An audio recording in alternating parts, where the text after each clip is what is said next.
Bethlehem. This is where it all happened. And I've been there. When I was there, I was a tourist, like many arriving by coach. The underground bus station with hundreds rising to the surface along with diesel fumes and heat of both body and engine. Joining more heat as you embark on the streets. Tradesmen and women line up to sell souvenirs, swallowing the fumes that fill their lungs daily. If only we knew the best deals were to be had there. But excitement and pride led us to the streets, the crowded streets, with other tourists. They like foreigners now, as long as they have big wallets. But if you look towards the fields where Ruth picked her sheaves, you will see an ugly wall with guns, searchlights and barbed wire. Not the pleasant place that she would recognize. And just like in her day, very suspicious of foreigners. And that means most of the people, most of the local population. Not what she would have seen some 3,000 years ago. As for the shepherd's fields in the east and in the west, a 45-minute walk to the center where Jesus was born. Passing unfinished or decaying buildings, streets full of dirt and despair, homes full of dirt and despair, cars left abandoned, soaking up the dust like its inhabitants in their lungs. Not what the shepherds would have seen some 2,000 years ago. You can still visit where Jesus was born. You must go through a low door, so you're forced to bow and show respect. But you are told by a guide that it was not for reverence, but rather a means to stop the Ottomans or others riding their horses or cattle through the door. But somewhere around here, it all happened. Not such a little town lying still. Buildings everywhere that crowd out the farms and fields that Ruth and Boaz would have known and owed. Yet the message through the Bible is that this little town is important.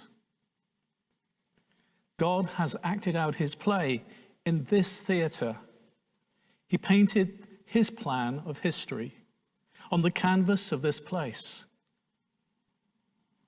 Let's walk back through the story of Ruth to get a feel what was really going on and see how God was working out his great plan in the characters, sights, smells, and events 3,000 years ago. The Book of Ruth. It's a brilliant work of theological art, and it invites us to reflect on the question of how God is involved in the day-to-day joys and hardships of our lives. There are three main characters in the book: Naomi, the widow, Ruth, the Moabite, and Boaz, the Israelite farmer. And their story is told in 4 chapters that are beautifully designed. Let's just dive in and see how this all unfolds. Chapter 1 opens with this line, "In the days when the judges ruled." And it reminds us of the very dark and difficult days from the book of Judges. And here we meet an Israelite family in Bethlehem, struggling to survive through a famine. And so in search of food, they move on to the land of Moab, Israel's ancient enemy. And there the father of the family dies, and the sons marry 2 Moabite women, Ruth and Orpah. And then the sons, they die too. And so they leave only Naomi and these new daughters-in-law. And so Naomi, she has no reason to stay anymore. And so she tells her new daughters-in-law that she's moving back home. And Naomi, she knows that the life of an unmarried foreign widow in Israel is going to be very hard. And so she compels the women to stay behind. Orpah agrees, but Ruth does not. She shows remarkable loyalty to Naomi, and she says, "Wherever you go, I'm going to go. Your people will become my people, and your God will become my God." And so the two of them return to Israel together. And the chapter concludes with Naomi changing her name to Mara, which means bitter in Hebrew, and she laments her tragic fate. Chapter 2 begins with Naomi and Ruth discussing where they're going to find food. And it just so happens to be the beginning of the barley harvest. And so Ruth goes out to look for food, and it just so happens that she ends up picking grain in the field of a man named Boaz, who just so happens to be Naomi's relative. We're told that Boaz is a man of noble character, and he notices Ruth. And so after finding out more about her story, he shows remarkable generosity to her. He makes these special provisions so that the immigrant Ruth can gather grain in his field. And in doing so, Boaz is actually obeying an explicit command of the Torah to show generosity to the immigrant and the poor. Boaz is so impressed by Ruth's loyalty to Naomi. He prays for her that God will reward her for her boldness. So Ruth comes home that day, and Naomi finds out that she met Boaz, and she is thrilled. She says Boaz is their family redeemer. Now, this family redeemer thing, this was a cultural practice in Israel where if a man in the family died and he left behind a wife or children or land, it was the family redeemer's responsibility to marry that widow, to take up the land and protect that family.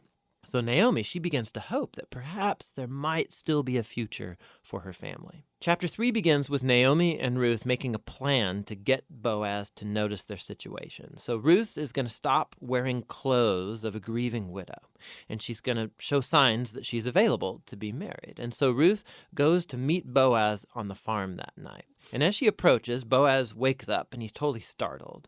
And Ruth makes her intentions very clear. She asks if Boaz will redeem Naomi's family and marry her.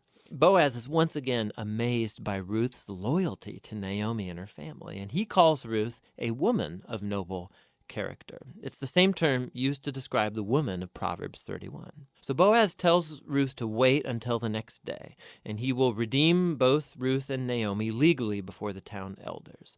And so the chapter ends with Ruth returning to Naomi, and they marvel together at all of these recent events. In chapter 4, it all comes together. It turns out, at the last minute, Boaz discovers there is a family member who's closer to Naomi than he is, and he's actually eligible before him to redeem the family. But at the last second, this family member finds out that he's going to have to marry Ruth, the Moabite, and so he declines. But Boaz, remember, he knows Ruth's true character, and so he acquires the family property of Naomi, and he marries Ruth. And so just at the beginning, how Ruth was loyal to Naomi's family, so now Boaz is loyal to Naomi's family as well. The story concludes with a reversal of all of the tragedies from chapter 1. So the death of the husband and the sons is reversed as Ruth is married again and gives birth to a new son, granting joy to Naomi. And this symmetry between the opening and the closing, it's even more remarkable. So remember, the opening tragedy was followed by a great act of loyalty on the part of Ruth.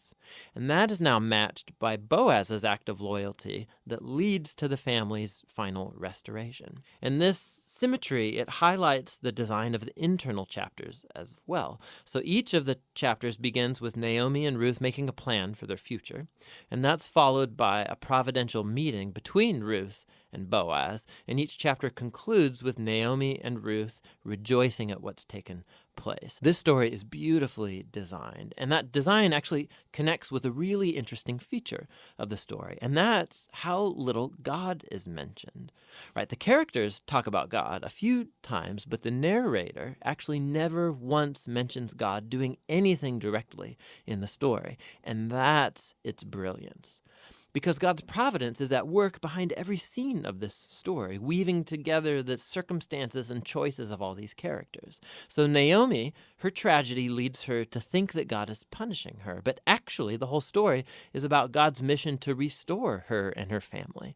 And he's doing so through Ruth, through her boldness and loyalty, which brings healing to Naomi's life, but not without Boaz, who's a no-nonsense farmer who's full of generosity and loyalty. And so God uses his integrity combined with Ruth's boldness to save Naomi and her family. And so this story brilliantly explores the interplay of God's purposes and will with human decision and will. God weaves together the faithful obedience of his people to bring about his redemptive purposes in the world. And that leads to the real end of the story. The book of Ruth concludes with a genealogy, showing how Boaz and Ruth's son, Oved, was the grandfather of King David, from whom came the lineage of the Messiah. And so all of a sudden, these seemingly mundane, ordinary events in this story are woven into God's grand story of redemption for the whole world. And so the book of Ruth invites us to consider how God might be at work in the very ordinary, mundane details of our lives as well. And that's what the book of Ruth is all about. As we heard, the book of Ruth lies between the warring, the murdering, the scheming stories of the book of Judges and the often frightening, turbulent days which are recorded in the two books of Samuel. Throughout the book of Judges, we see the Israelites follow the appointed judge, only to fall away upon the judge's death and follow other gods, until another godly appointed person brought them back to God. You see, they did what was right in their eyes, not God's. Chapter after chapter we read, the Israelites did what was evil in the eyes of the Lord. And chapter after chapter we read of a loving God who always forgives, always accepts, and a people who he loves, once again deciding that they knew better and turn away from him. It is nothing new, for even in Genesis, Adam and Eve thought that they knew better. The same followed in Exodus, Leviticus, and Numbers. Today, nothing has changed. God pours out his love to us through his Son in his life and death and resurrection. He calls us to follow him and his teaching, and some of us do. And some of us find that journey too difficult and turn to their old ways and their little gods of money, lust, and power. Well, God waits patiently, as a loving father does for their child to return home. But when you have no one to revere, no one to fear, no holy one to worship, like the Israelites, we go on our own journey, which takes us away from God. In many ways, Naomi ran away from God and became bitter. But it was Ruth who followed her God, the God of the Israelites. Ruth, who was faithful. And because of her faithfulness, God blessed her. And as we heard last week, after 10 barren years of marriage to Mahlon, she bore a son with Boaz, her kinsman redeemer.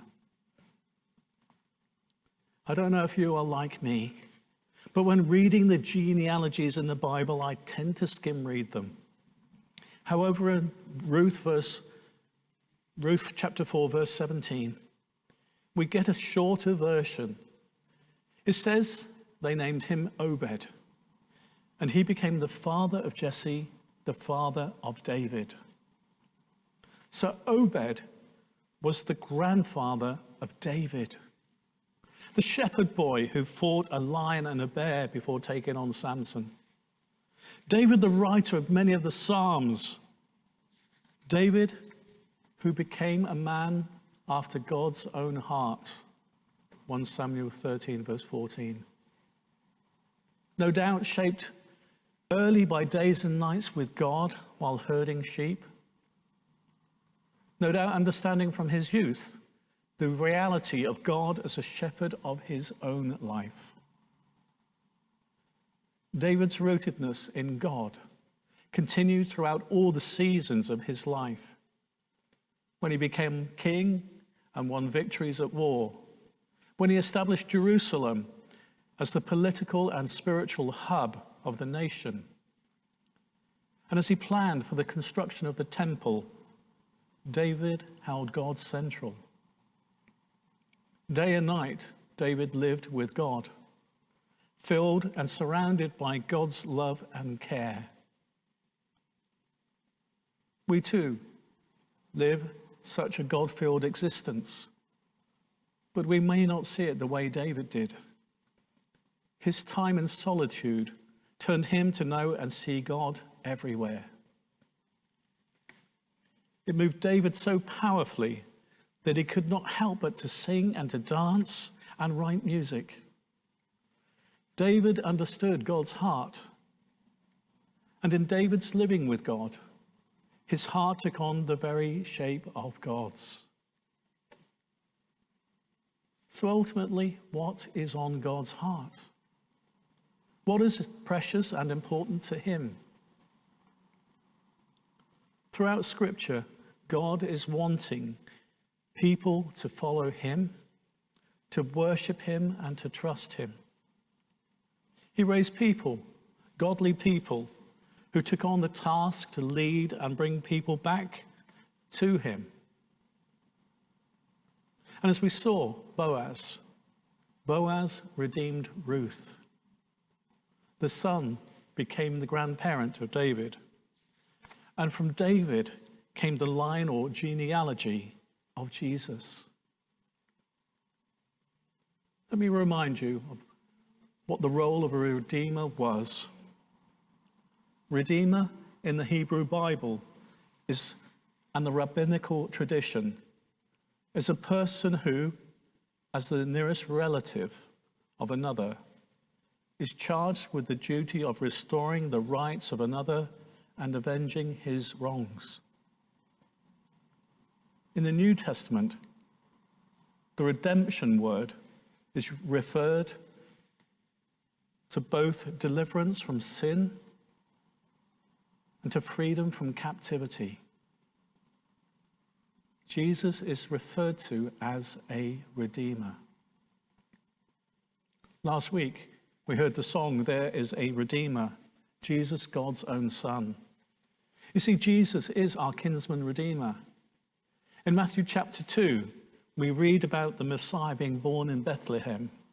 And throughout the Gospels and New Testament, we hear of what he did and achieved in bringing the people back to God, which, as we know, ultimately led to the cross and resurrection, and Christ coming to redeem humankind once and for all. Let's look at a few verses in the New Testament.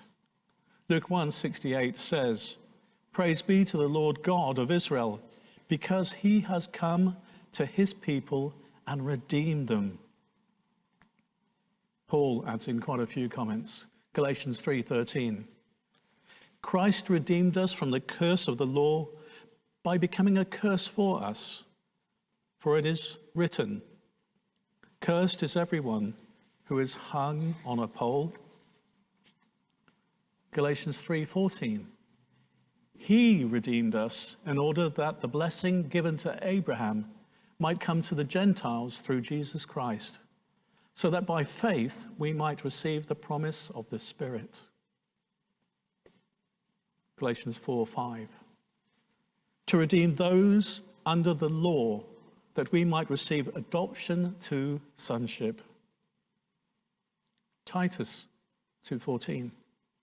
"Who gave himself for us to redeem us from all wickedness, and to purify for himself a people that are his very own, eager to do what is good."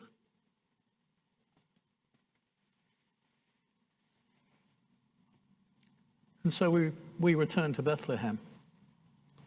It's a lot quieter now.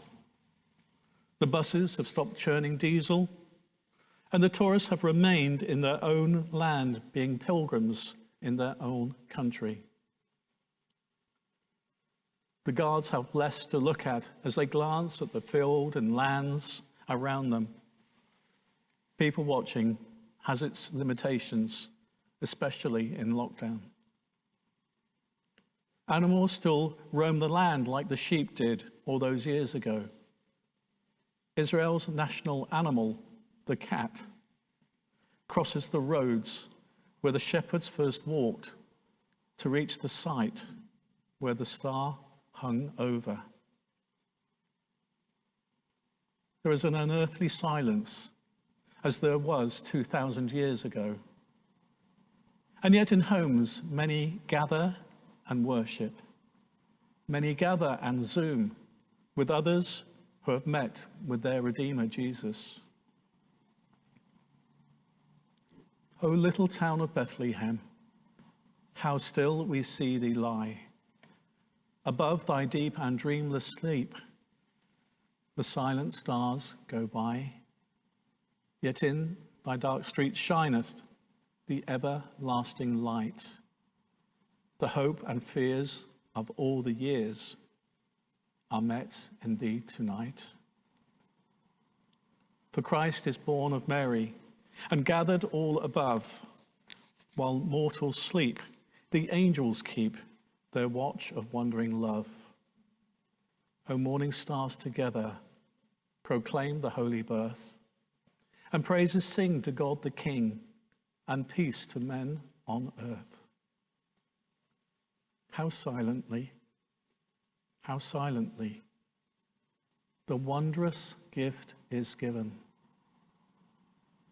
So God imparts to human hearts the blessings of his heaven. No ear may hear his coming, but in this world of sin, where meek souls will receive him still, the dear Christ enters in. Life will have its ups and downs, but know this: God's care and provision is always there. While the shepherds looked from the fields to Bethlehem, and Boaz looked forward to love perhaps for the first time, we need to stand back and look, for only then will we see God's mighty purposes and preservation in our lives. Take a moment's silence to see what God has done for you, and give thanks. Amen.